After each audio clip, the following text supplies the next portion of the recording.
সবাই বলে গল্পটা নাকি ভুল ছিল, প্রেমে তো পড়ছে অনেক আগে। এখনো সত্য আছে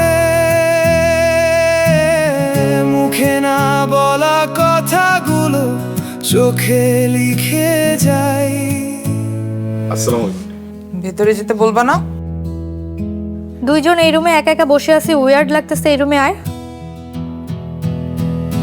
মিথ্যে নয় সত্য ছিল আমাদের ভালোবাসা, ভাঙা কিছু বলবেন? স্বপ্নেরও থাকে আমিও কি পছন্দ করি। শেষ ভাষা। যত তাড়াতাড়ি প্রেমে পড়ছিস তত তাড়াতাড়ি ভুলে যা। ছিলাম তোর সাথে পরে একসাথে বড় কষ্টটা পাবো। মিথ্যে নয়